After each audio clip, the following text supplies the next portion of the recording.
കഴിഞ്ഞ സൂറത്തിന്റെ അവസാന ഭാഗങ്ങൾ അല്ലാഹു തആല പറഞ്ഞു വെച്ചത് അഫലാ യഅലമു ഇദാ ബുഅ്സിറ മാ ഫിൽ ഖുബൂർ, എന്നാൽ ആ മനുഷ്യൻ അറിയുന്നില്ലേ ഖബറുകളിൽ നിന്ന് അല്ലാഹു സുബ്ഹാനഹു വ തആല ഇളക്കി മറിച്ച് പുറത്തു കൊണ്ടുവരുന്ന ഒരു ദിവസമുണ്ട് എന്നുള്ളത് അറിയുന്നില്ലേ, ആലോചിക്കുന്നില്ലേ? അഫലാ യഅലമു ഇദാ ബുഅ്സിറ മാ ഫിൽ ഖുബൂർ വഹുസ്സില മാ ഫിസ് സുദൂർ, അന്നത്തെ ദിവസം ഹൃദയത്തിലുള്ളതുവരെയും പുറത്തു കൊണ്ടുവരുന്ന ഒരു ദിവസമാണ്. മനസ്സിലുണ്ടായിരുന്ന ചിന്തകളും ആലോചനകളും എല്ലാം അള്ളാഹു പുറത്തു കൊണ്ടുവരുന്ന ഒരു ദിവസം. അഫലാ യഅലമു ഇദാ ബുഅ്സിറ മാ ഫിൽ ഖുബൂർ, ഈ ഖബറുകൾ ഇളക്കി മറിച്ച് പുറത്തു കൊണ്ടുവരുന്ന ഒരു ദിവസം. വഹുസ്സില മാ ഫിസ് സുദൂർ, ഹൃദയത്തിലുള്ളതുപോലും പുറത്തു കൊണ്ടുവരുന്ന ഒരു ദിവസം. ഇന്ന റബ്ബഹും ബിഹിം യൗമഇദിൻ ലഖബീർ, അന്നത്തെ ദിവസം അല്ലാഹു സുബ്ഹാനഹു വ തആല അവരെ കുറിച്ച് സൂക്ഷ്മമായി അറിയുന്നവനാണ്. ഈ ഭാഗമാണ് കഴിഞ്ഞ സൂറത്തിന്റെ അവസാനത്തിൽ നമ്മൾ പറഞ്ഞു നിർത്തിയത്. തൊട്ടടുത്ത സൂറത്ത് ആരംഭിക്കുന്നത് അൽ ഖാരിഅ, മൽ ഖാരിഅ വമാ അദ്റാക മൽ ഖാരിഅ.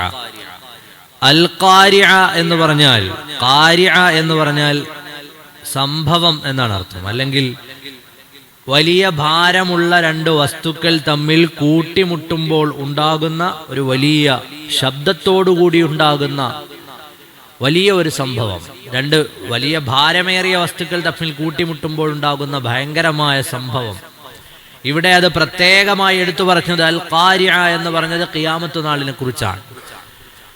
അതിന്റെ ഭയാനകതയെ കുറിച്ച് പറയുകയാണ്. ആ ഭയങ്കരമായ സംഭവം അൽ ഖാരിഅതു മൽ ഖാരിഅ, അൽ ഖാരിഅ ആ ഭയങ്കരമായ സംഭവം, അല്ലെങ്കിൽ ഇങ്ങനെ ഈ കൂട്ടിമുട്ടുന്നത് കൊണ്ടുണ്ടാവുന്ന ശക്തമായ ശബ്ദവും പ്രകമ്പനവും അതിനുശേഷമുള്ള പ്രയാസങ്ങളും. മൽ ഖാരിഅ, അതെന്താണ്, ആ സംഭവം എന്താണെന്നറിയോ?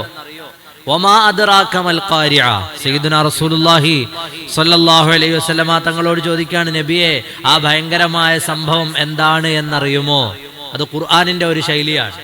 ഇന്നാ അൻസൽനാഹു ഫീ ലൈലത്തിൽ ഖദ്ർ വമാ അദ്റാക മാ ലൈലത്തുൽ ഖദ്ർ. അപ്പോ ഒരു കാര്യം പറഞ്ഞതിന് ശേഷം വീണ്ടും അത് എടുത്തു ചോദിക്കുന്നത് എന്തിനാണ്? അതിന്റെ പ്രാധാന്യത്തെ മനുഷ്യന്റെ കൽബിലേക്ക് തരാൻ വേണ്ടിയാണ്. അൽ ഹാഖത്തു മൽ ഹാഖ വമാ അദ്റാക മൽ ഹാഖ. പല സ്ഥലങ്ങളിലും ഖുർആൻ ഈ ഒരു ശൈലി ഉപയോഗിച്ചിട്ടുണ്ട്. നമ്മളെ മലയാളത്തിൽ പറഞ്ഞാൽ പെട്ടെന്ന് മനസ്സിലാവും.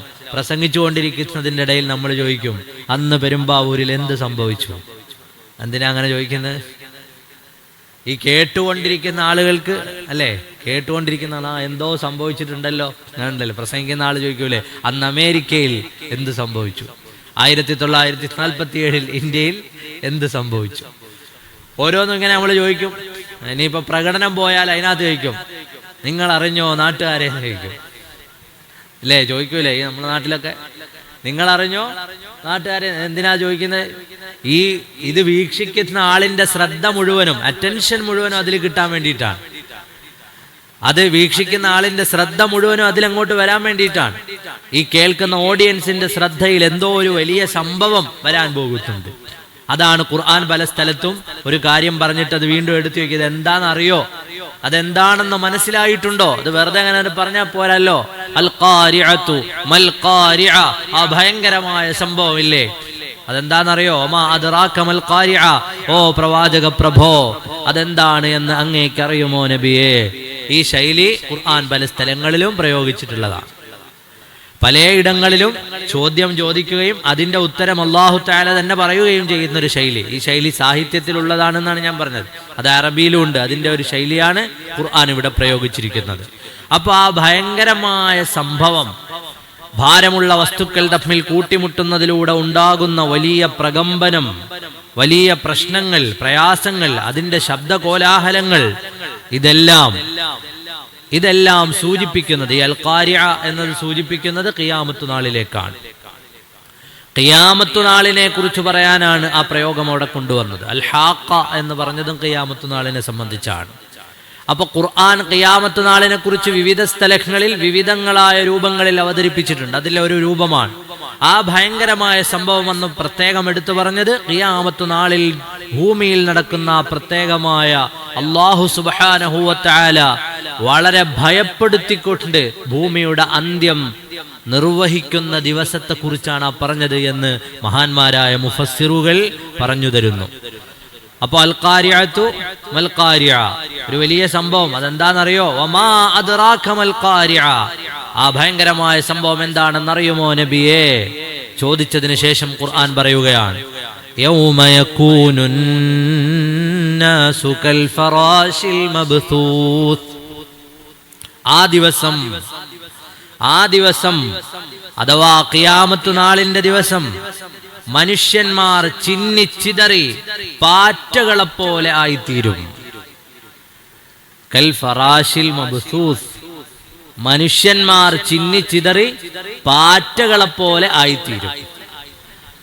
നമ്മൾ ഈ മഴയത്തൊക്കെ ഈയാമ്പാറ്റകൾ പറന്ന് നടക്കുന്നത് കാണാം. വളരെ ദുർബലമായ ജീവിയാണ്. ഒരു നനവ് തട്ടിയാൽ പിന്നെ അത് ഭൂമിയിൽ നിന്ന് താഴത്തൊരു നനവിൽ അത് പെട്ടുപോയാൽ പിന്നെ എഴുന്നേറ്റ് പറന്നു പോകാൻ കഴിയുന്നില്ല. വളരെ ദുർബലമായ ഒരു ജീവി. സാധാരണ പാറ്റ തന്നെ മലർന്നു വീണുപോയാൽ പിന്നെ അതിന് തിരിഞ്ഞ് വീണു പോകാൻ പറ്റുന്നില്ല. ചില ആളുകൾ രസകരമായി പറയാറുണ്ട്, ഈ പാറ്റ എന്ന് പറയുന്ന സാധനത്തെയാണ് പെണ്ണുങ്ങൾക്ക് ആകെ പേടിയുള്ളത് എന്ന് പറയും. പാറ്റയാണ് സ്ത്രീകൾക്കാകെ, പാറ്റയും പല്ലിയൊക്കെയാണ് സ്ത്രീകൾക്ക് പേടിയുള്ളത് എന്ന് പറഞ്ഞിട്ട് അതൊരു സർക്കിളാണ്. പാറ്റയെ എലി എന്ത് ചെയ്യും? പിടിക്കും. പാറ്റയെ കിട്ടിയാൽ എലി അല്ലെങ്കിൽ പല്ലി അത് പിടിക്കും. ഈ പല്ലിയെ എലിയെയൊക്കെ പാമ്പ് പിടിക്കും. പാമ്പിനെ കണ്ടാൽ പുരുഷന്മാർ തല്ലിക്കൊല്ലും. പാമ്പിന് മനുഷ്യന്മാരെ പേടിയാണ്. പുരുഷന്മാര് തല്ലിക്കൊല്ലും. ഈ പുരുഷന്മാർക്ക് സ്ത്രീകളെ പേടിയാണ്, സ്ത്രീകൾക്ക് വീണ്ടും പാറ്റകളെ പേടിയാണ്. പാറ്റ എലിയെ പിടിക്കും. അങ്ങനെ ഒരു സർക്കിൾ ഉണ്ട് ഇങ്ങനെ കറങ്ങിയിട്ട്. അപ്പൊ ഒന്നിന് മറ്റൊന്നിനെ പേടിയാണ്, അടുത്തതിനെ പേടിയാണ്. പുരുഷന്മാർക്ക് സ്ത്രീകളെ പേടിയാണ്, സ്ത്രീകൾക്ക് പാറ്റയെ പേടിയാണ് എന്ന് പറയുന്നത് പോലെ ആ പ്രയോഗങ്ങളുടെ ആഴം നോക്കൂ. മനുഷ്യൻ ചിന്നിച്ചിതറി പാറ്റകളെപ്പോലെ ആയിത്തീരുന്ന ദിവസം. യൗമ യകൂനുൻ നാസു കൽ ഫറാശിൽ മബ്സൂസ്. ഈ അടുത്ത സമയത്ത് നമ്മൾ ഏറ്റവും കൂടുതൽ വായിച്ചത് പാറ്റകളെ കുറിച്ചാണ്, അല്ലേ? പാറ്റ, ക്രോക്രോച്ചുകളുടെ ജനതാ പാർട്ടി. ഞാൻ ഈ ആയത്തിങ്ങനെ ഓതിയപ്പോൾ ഇങ്ങനെ ആലോചിച്ചു, പടച്ചോനെ, അല്ലാഹു തആല പ്രയോഗിച്ച ചില പ്രയോഗങ്ങളുടെ അർത്ഥവും ആഴവും എത്ര വലുതാണ്. ഇവിടെ പ്രയോഗിച്ചത് ദുർബലമാണ് എന്ന് പറയാനാണ്. മനുഷ്യൻ പാറ്റകളെപ്പോലെ ചിന്നിച്ചിതറിപ്പോകുന്ന ഒരു ദിവസം. അപ്പൊ പാറ്റകൾ എല്ലായിടത്തും ചർച്ചയുള്ള ഒരു സാധനമാണ് ഈ പാറ്റ. ഇന്ന് പ്രത്യേകിച്ച് ഇന്ത്യയിൽ ഏറ്റവും കൂടുതൽ ചർച്ച നടക്കുന്ന ഒരു സാധനമാണ് ഈ പാറ്റ എന്ന് പറയുന്ന സാധനം. അപ്പോ മനുഷ്യൻ പാറ്റകളെപ്പോലെ ആയിത്തീരുന്ന ഒരു ദിവസം വരും. തൊട്ടടുത്ത ആയത്ത് നോക്കൂ. വതകൂനുൽ ജിബാലു കൽ ഇഹ്നിൽ മൻഫൂഷ്. വതകൂനുൽ ജിബാലു കൽ ഇഹ്നിൽ മൻഫൂഷ്. പർവ്വതങ്ങൾ ആയിത്തീരുന്ന ദിവസം. കൽ ഇഹ്നിൽ മൻഫൂഷ്, കടഞ്ഞെടുക്കപ്പെട്ട പഞ്ഞി പോലെ, പരുത്തി പോലെ പർവ്വതങ്ങളായിത്തീരുന്ന ദിവസം ഉണ്ടെന്ന് പരിശുദ്ധമായ ഖുർആൻ. ആ ദിവസമാണ് ഖിയാമത്തിന്റെ ദിവസം. ഇവിടെ അല്ലാഹു തആല ഉദാഹരണം പറഞ്ഞത് രണ്ട് കാര്യങ്ങളെയാണ്. ഒന്ന്, മനുഷ്യൻ പാറ്റകളെപ്പോലെ ആയിത്തീരും. രണ്ട്, പർവ്വതങ്ങൾ കടഞ്ഞെടുക്കപ്പെട്ട പഞ്ഞി പോലെ ആയിത്തീരും. മഹാന്മാരായ മുഫസ്സിറുകൾ അതിനെ വ്യാഖ്യാനിക്കുന്നത് കാണാം. മനുഷ്യനും പർവ്വതവും എന്താണ് അതിന്റെ ബന്ധം? മനുഷ്യനും മലകളൊക്കെ പഞ്ഞിക്കെട്ട് പോലെ ആയിട്ട്, പരുത്തിക്കെട്ടുകൾ പോലെ ആയിട്ട് അതിന്റെ ഭാരമൊക്കെ നഷ്ടപ്പെട്ട് ഇങ്ങനെ പാറി നടക്കുന്ന ഒരു ദിവസം, ഖിയാമത്തിന്റെ വിഹ്വലത. അതിനോട് അല്ലാഹു ചേർത്ത് വെച്ചത് മനുഷ്യൻ പാറ്റകളെ പോലെ ആയിത്തീരുന്ന ഒരു ദിവസം. കൂട്ടം തെറ്റി പറക്കാൻ കഴിയാതെ ചിന്നിച്ചിതറി ദുർബലനായി പോകുന്ന ഒരു ദിവസം. പർവ്വതങ്ങളും മനുഷ്യനും. പർവ്വതങ്ങൾ ഭൂമിയിലെ ഏറ്റവും ശക്തിയുള്ള, ഏറ്റവും കൂടുതൽ കരുത്തുള്ളതാണ് പർവ്വതങ്ങൾ എന്ന് നമുക്കറിയാം. ഭൂമിയിൽ പർവ്വതങ്ങളെ ഭൂമിയുടെ ആണിയാക്കിയിരിക്കുന്നു എന്ന് ഖുർആൻ പറയുന്നുണ്ട്. അഫലാ യൻദുറൂന ഇലൽ ഇബ്ലി കൈഫ ഖുലിഖത് വഇലസ് സമാഇ കൈഫ റുഫിഅത് വഇലൽ ജിബാലി കൈഫ നുസിബത്. പർവ്വതങ്ങളെ ഭൂമിയിലെ ആണികളാക്കിയിട്ടാണ് അല്ലാഹു തആല വെച്ചിട്ടുള്ളത്. ഈ പ്രയോഗം മനുഷ്യന്റെ ചിന്തയിൽ അല്ലെങ്കിൽ മനുഷ്യന്റെ പഠനത്തിൽ തെളിഞ്ഞു വരാൻ ഒരുപാട് കാലമെടുത്തു. പർവ്വതങ്ങൾ വഹിക്കുന്നത് ശരിക്കും ആണിയുടെ സ്ഥാനമാണ്. ഒരു പേപ്പർ നമ്മൾ ഈ കാറ്റത്ത് ഇങ്ങനെ വെച്ചു, അത് പറന്നു പോകാതിരിക്കാൻ പേപ്പർ വെയിറ്റ് വെക്കുന്നത് പോലെ, അതിൽ പിന്നുകുത്തി വെക്കുന്നത് പോലെ പർവ്വതങ്ങളെ അല്ലാഹു തആല ഭൂമിയിൽ പലയിടങ്ങളിലായി സംവിധാനിച്ചിരിക്കുകയാണ്. ഭൂമിയുടെ ആണികളാക്കി വെച്ചു എന്നാണ് ഖുർആൻ പറഞ്ഞത്. അപ്പൊ ഈ പർവ്വതങ്ങളെ കുറിച്ചുള്ള പഠനങ്ങൾ വരുമ്പോഴാണ് അത് നിർവഹിക്കുന്ന ധർമ്മം എന്താണ് എന്ന് മനുഷ്യന് മനസ്സിലാകുന്നത്. അത് ഭൂമിയിൽ ചെയ്യുന്ന ഉപകാരം എന്താണ് എന്ന് മനസ്സിലാവുന്നത്. ഇവിടെ മനുഷ്യനെയും പർവ്വതങ്ങളെയും മനുഷ്യൻ വിചാരിക്കുന്നത് ഞങ്ങൾ ഭയങ്കര കരുത്തുള്ള ആളുകളാണ് എന്നാണ്. പർവ്വതങ്ങൾ ഭയങ്കര കരുത്തുള്ളതാണ്. മനുഷ്യൻ വിചാരിക്കുന്നതും ഞാൻ ഭയങ്കര കരുത്തുള്ള ആളാണ്, അങ്ങനെ ചെറിയ കാറ്റിലൊന്നും പാറിപ്പോകുന്ന ആളല്ല, ഒരു ചെറിയ പ്രതിസന്ധി ഒന്നും വന്നാൽ പാറിപ്പോകുന്ന ആളുകളല്ല, പർവ്വതത്തെ പോലെ ഉറച്ച മനുഷ്യനാണ്. നമ്മൾ ചിലപ്പോഴൊക്കെ പ്രയോഗിക്കാറുണ്ട് ഹുമുൽ ജിബാലു ബല ഹുമുർ റിജാലു ബല കദ്ദഹരി ഫീ ഹിമ്മത്തിൻ ബൽ സാദത്തുൻ കുബ്റ. മഹാന്മാരായ ബദരീങ്ങളെ കുറിച്ച് പറയും അവരുടെ ഹിമ്മത്ത് എന്ന് പറഞ്ഞാൽ അത് പർവ്വതങ്ങളെ പോലെയായിരുന്നു. മനുഷ്യന്റെ ഉൾക്കരുത്ത് പർവ്വതങ്ങളെ പോലെ ഉറച്ച മനുഷ്യൻ. പക്ഷേ ആ മനുഷ്യൻ പാറിപ്പോകുന്ന പാറ്റകളെ പോലെ ആയിത്തീരുന്ന ഒരു ദിവസം വരുമെന്ന് പരിശുദ്ധമായ ഖുർആൻ. ഇതാണ് അതിന്റെ ബന്ധം.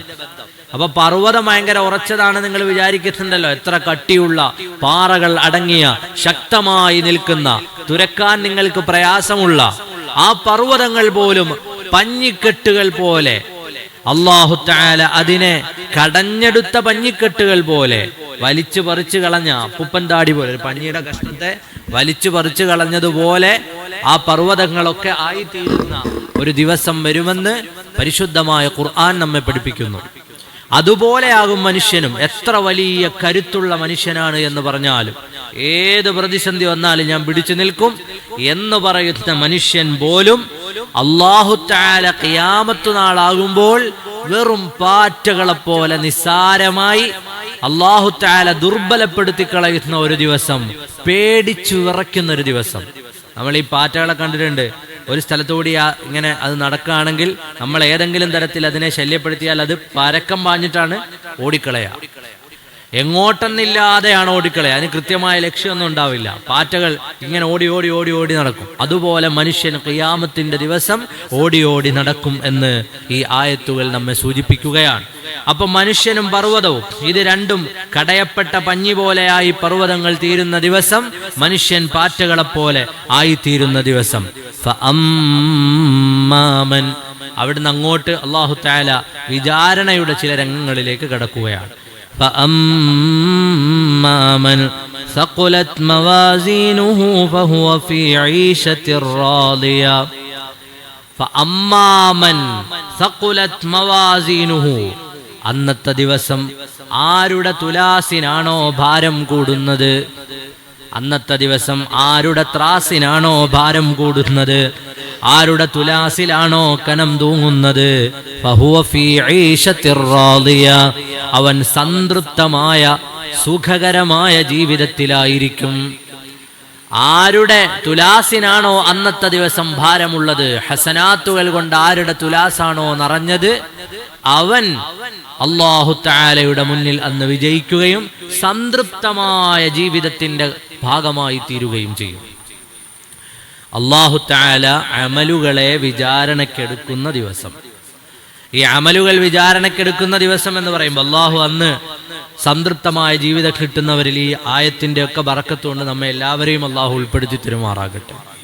സ്വർഗം കിട്ടുന്നവരിൽ അല്ലാഹു നമ്മെ ഉൾപ്പെടുത്തി തരുമാറാകട്ടെ. ആരുടെ തുലാസിനാണോ കനം കൂടിയത്. അമലുകൾ തൂക്കി നോക്കുക എന്ന് പറയുന്നത് മനുഷ്യനെ കൊണ്ട് കഴിയുന്ന കാര്യമല്ല. ഞാനും 2 റക്അത്താണ് സുബഹി നിസ്കരിച്ചത്, നിങ്ങളും 2 റക്അത്താണ് സുബഹി നിസ്കരിച്ചത്. ഈ ഒരു സഫിൽ തന്നെ ഒരുപാട് ആളുകൾ സുബഹി നിസ്കരിച്ചിട്ടുണ്ട്. എന്നാൽ അമലുകൾ തൂക്കാനെടുക്കുമ്പോൾ ഒരു മനുഷ്യന്റെ അമൽ തൂക്കുന്നത്, അപ്പൊ നമ്മൾ വിചാരിക്കും എല്ലാവരുടെയും നിസ്കാരം ഒരുപോലെ ആയി എന്ന് വിചാരിക്കും. ഈ ഉമ്മത്തിൽ ഏറ്റവും കൂടുതൽ സൽക്കർമ്മത്തിന് കൂലി കിട്ടുന്നയാള് സയ്യിദുന അബൂബക്കർ സിദ്ദീഖ് റളിയല്ലാഹു അൻഹു ആണെന്നാണ്. സിദ്ദീഖ് റളിയല്ലാഹു അൻഹുവിന്റെ 2 റക്അത്ത് നിസ്കാരത്തിന് സമാനമായി ഈ ഉമ്മത്തിൽ ആര് നിസ്കരിച്ചാലും അത്രയും പ്രതിഫലം കിട്ടൂല. അതിന്റെ കാരണം ഒരു മനുഷ്യന്റെ അമലുകൾ തൂക്ക് നോക്കുന്ന സമയത്ത്, തുലാസിൽ വെക്കുന്ന സമയത്ത് അല്ലാഹു തആല ആ മനുഷ്യന്റെ തഖ്വയും ഈമാനും മാനസികമായ അവസ്ഥയും ജീവിതത്തിന്റെ സാഹചര്യങ്ങളും ഇതെല്ലാം അല്ലാഹു തആല പരിഗണിക്കും. ഞാൻ 10 രൂപ സദഖ കൊടുത്തു, നിങ്ങൾ 10 രൂപ. ഈ പള്ളി വന്ന എല്ലാവരും പുറത്തേക്ക് ഇറങ്ങിയപ്പോൾ 10 രൂപ സദഖ കൊടുത്തു. ചിലപ്പോൾ ഒരാളിന് ആ 10 രൂപ കൊടുക്കാൻ ഭയങ്കര വിഷമമുള്ള സമയമായിരിക്കും. കാരണം അയാളുടെ അടുത്ത് പൈസ ഇല്ലാത്തത് കൊണ്ട് അയാൾ വളരെ പ്രയാസപ്പെട്ടിട്ടാണ് ആ 10 രൂപ കൊടുത്തത്. വേറൊരാളെ സമയത്തുള്ള 10 രൂപ നിസ്സാരമായ പൈസയാണ്. ഈ രണ്ടുപേർക്കുള്ള പ്രതിഫലം ഒരുപോലെയല്ല. അപ്പൊ വിഷമിച്ച് പ്രയാസപ്പെട്ടുകൊണ്ട് ചെയ്ത ഒരാൾക്ക് കിട്ടുന്ന പ്രതിഫലം വേറെയാണ്. അതല്ലേ ഖുർആൻ ഓതുന്നതിന്റെ പ്രതിഫലം പറഞ്ഞപ്പോ സയ്യിദുനാ റസൂലുള്ളാഹി സ്വല്ലല്ലാഹു അലൈഹി വസല്ലമ തങ്ങൾ പറഞ്ഞ പ്രതിഫലം, ഒരു മനുഷ്യൻ അക്ഷരമൊന്നും അറിയില്ല, കഷ്ടപ്പെട്ടുകൊണ്ട് ഖുർആൻ എടുത്തു വെച്ച് ഓതുകയാണ്. വേറൊരു മനുഷ്യൻ ചെറുപ്പത്തിൽ തന്നെ അക്ഷരങ്ങളൊക്കെ പഠിച്ചിട്ടുണ്ട്, അയാൾ വളരെ എളുപ്പത്തിൽ ഓതുകയും ചെയ്യുന്നു.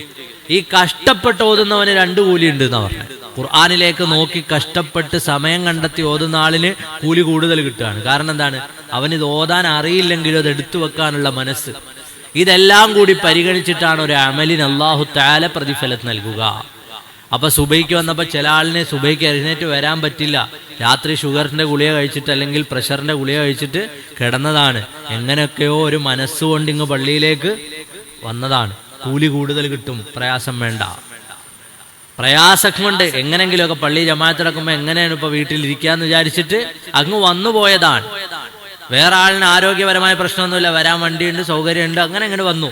ഈ 2 ആളെ നിസ്കാരത്തിന് 2 പ്രതിഫലമാണ്. അപ്പോൾ ഒരാളുടെ ഈമാനും തഖ്വയും അയാളുടെ സാഹചര്യങ്ങളും അയാൾക്ക് അല്ലാഹു നൽകിയിട്ടുള്ള വിവിധങ്ങളായ കാര്യങ്ങളെ പരിശോധിച്ചുകൊണ്ടാണ് ഒരു അമലിന് അല്ലാഹു തആല പ്രതിഫലം നൽകുക.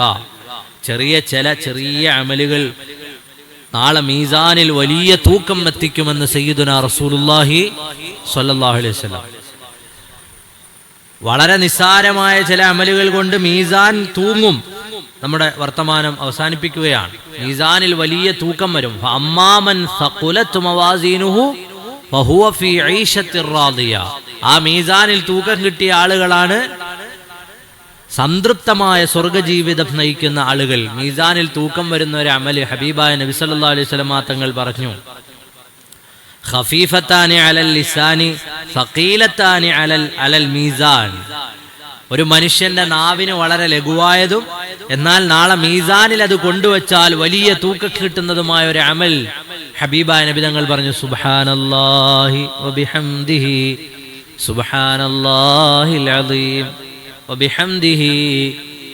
നമ്മളൊക്കെ ചെല്ലാറുണ്ട്. നമ്മുടെ പള്ളിയിൽ പണ്ട് കാരണവന്മാര് മഗ്‌രിബിന് വെറുതെ എല്ലിയതല്ല, ഒരു സുബ്ഹാനല്ലാഹി വബിഹംദിഹി സുബ്ഹാനല്ലാഹിൽ അദീം എന്നുള്ള ദിക്റിന്റെ മഹത്വം ഹബീബായ നബി തങ്ങൾ പറഞ്ഞാണ്. നിങ്ങളുടെ നാവിന് വളരെ ലഘുവായതും അത് കൊണ്ടുപോയി മീസാനിൽ വെച്ചാൽ അതിന്റെ തൂക്കം എത്രയാണെന്ന് പറയാൻ കഴിയാത്തതുമായ അത്ര വണ്ണമുള്ള അമലാണ്. നിസാരമായി നിങ്ങൾക്ക് ചെയ്യാൻ പറ്റുന്ന ഒരു അമലാണ് സുബ്ഹാനല്ലാഹി വബിഹംദിഹി സുബ്ഹാനല്ലാഹിൽ അദീം. അതുകൊണ്ടാണ് പഴയ കാലം മുതലേ നമ്മുടെ പള്ളികളിൽ ഒരു ദിവസത്തിന്റെ അവസാന സമയമാണല്ലോ അസ്തമയം. ആ അസ്തമയത്തോടനുബന്ധിച്ചുള്ള നേരത്ത് പ്രത്യേകമായ ആളുകൾ കൂടിയിരുന്ന് സുബ്ഹാനല്ലാഹി വബിഹംദിഹി ചൊല്ലിയത് എന്തിനാണ്? അന്നത്തെ ദിവസമുള്ള പാപങ്ങൾ പുറത്തു കിട്ടാനും അന്നത്തെ ദിവസം ചെയ്ത എല്ലാ തെറ്റിനും മേലെ നിൽക്കുന്ന ഒരു അമൽ, ഒരു സൽക്കർമ്മം കൊണ്ട് ഒരു പകൽ അവസാനിപ്പിക്കണമെന്ന് വിചാരിച്ചിട്ടുമാണ്. അപ്പൊ നമ്മുടെ ഇന്നിപ്പോ അതൊക്കെ ചെല്ലാൻ ആർക്കും ഇൻട്രസ്റ്റ് ഇല്ല, അല്ലെങ്കിൽ അതിനുവേണ്ടി വരാൻ താല്പര്യപ്പെടാത്ത മഗ്‌രിബിന്റെ സമയമാകുമ്പോൾ ആ മുൻഗാമികളായ ആളുകളുടെ ഓർമ്മ നിലനിർത്തിക്കൊണ്ടെങ്കിൽ എന്ത് ചെയ്യണം? നമ്മൾ നടക്കുകയാണെങ്കിലും ഡ്രൈവ് ചെയ്യുകയാണെങ്കിലും ഒക്കെ നമുക്ക് ചെല്ലാൻ എളുപ്പമുള്ള ഒരു സാധനമാണ് സുബ്ഹാനല്ലാഹി വബിഹംദിഹി സുബ്ഹാനല്ലാഹിൽ അദീം വബിഹംദിഹി. അപ്പൊ മീസാനിൽ തൂക്കം കൂടുന്ന അമലാണ് സുബ്ഹാനല്ലാഹി വബിഹംദിഹി. അല്ലാഹു നമുക്കതൊക്കെയും ചെയ്യാൻ തൗഫീഖ് നൽകുമാറാകട്ടെ. നാളെ പരലോകത്ത് മീസാനിൽ തൂക്കം കൂടുന്ന മുഅ്മിനീങ്ങളിൽ അല്ലാഹു നമ്മെ ഉൾപ്പെടുത്തി തരുമാറാകട്ടെ. അല്ലാഹുവിന്റെ ഖുർആൻ അമ്മാമൻ സഖുലത് മവാസീനുഹു എന്ന് പറഞ്ഞവരിലും ഫഹുവ ഫീ ഈശത്തിർ റാദിയ എന്ന സ്വർഗം കൊണ്ട് സംതൃപ്തമായ ജീവിതം ലഭിക്കുന്നവരിലും അല്ലാഹു നമ്മെ ഉൾപ്പെടുത്തി തരുമാറാകട്ടെ. നമ്മൾ ഈ ചെലവഴിച്ച സമയം നാളെ മീസാനിൽ വലിയ നന്മയായി അല്ലാഹു രേഖപ്പെടുത്തുമാറാകട്ടെ. ഖുർആനിന് വേണ്ടി ചെലവഴിച്ച സമയത്തിന്റെ ബറക്കത്തോടെ അല്ലാഹു നമ്മുടെ ഖൽബ് നന്നാക്കി തരുമാറാകട്ടെ.